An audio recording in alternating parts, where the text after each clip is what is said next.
2023లో తిరుమల తిరుపతి దేవస్థానం పరకామణిలో దొంగతనం జరగటం, ఆ సొమ్ము జగన్ దగ్గరకు చేరడంలో ఎవరెవరు కీలక పాత్ర పోషించారు, దొంగతనం జరగటానికి సహకరించిన వ్యక్తులెవరు, అధికారులు, అప్పటి చైర్మన్ భూమన కరుణాకర్ రెడ్డి పాత్ర తదితర విషయాలను నిగ్గు తేల్చేలా సిఐడి దర్యాప్తునకు హైకోర్టు ఆదేశించింది. దొంగతనానికి పాల్పడిన రవికుమార్ ఆస్తులను జప్తు చేయాలని ఏసీబీకి సూచించింది. ఈ వ్యవహారంలో తిరుమల తిరుపతి దేవస్థానానికి చెందిన బోర్డు సభ్యులు, అధికారుల పాత్రపై క్షుణ్ణంగా దర్యాప్తు చేయాలని సిఐడికి కూడా ఆదేశాలు జారీ చేసింది. రవికుమార్ కు సంబంధించి ఆయన కుటుంబ సభ్యులకు సంబంధించిన ఆస్తులు, బ్యాంకు ఖాతాలు పరిశీలించి సమగ్రమైన నివేదిక అందజేయాలని సిఐడి, ఏసీబీ రెండింటికి ఏపీ ఉన్నత న్యాయస్థానం ఉత్తర్వులు జారీ చేసింది. జగన్ ప్రభుత్వంలో 2023లో పరకామణిలో దొంగతనం కేసు నమోదయ్యింది.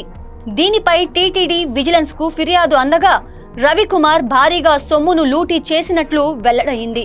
అయితే అప్పటి టీటీడీ ఉన్నతాధికారులు పూర్తి స్థాయిలో దర్యాప్తు చేయకుండా లోక్ అదాలత్లో హడావుడిగా రాజీ చేయించారు. తన ఆస్తులను టీటీడీకి స్వాధీనం చేస్తానని రవికుమార్ ప్రతిపాదించగా అందుకు అధికారులు ఒప్పుకున్నారు. అయితే 20% ఆస్తులను వెంకటేశ్వర స్వామి వారికి రిజిస్ట్రేషన్ చేయించి 80% ఆస్తులను అప్పటి చైర్మన్ భూమన కరుణాకర్ రెడ్డి, జిల్లా ఎస్పీ, సిఐ, ఎస్ఐ, టీటీడీ అధికారులు రిజిస్ట్రేషన్ చేయించుకున్నారని పాలక మండలి సభ్యుడు భానుప్రకాష్ రెడ్డి ఆరోపిస్తున్నారు. ఇప్పుడు సిఐడి, ఏసీబీ దర్యాప్తుతో ఎవరెవరు ఎంతెంత ఆస్తులను రిజిస్ట్రేషన్ చేయించుకున్నారు, రవికుమార్ దగ్గర నుంచి డబ్బులు వసూలు చేసిన వారు ఎంతమంది ఉన్నారు, భానుప్రకాష్ రెడ్డి చేస్తున్న ఆరోపణల్లో వాస్తవమెంత తదితర విషయాలన్నీ బయటకు రాబోతున్నాయి.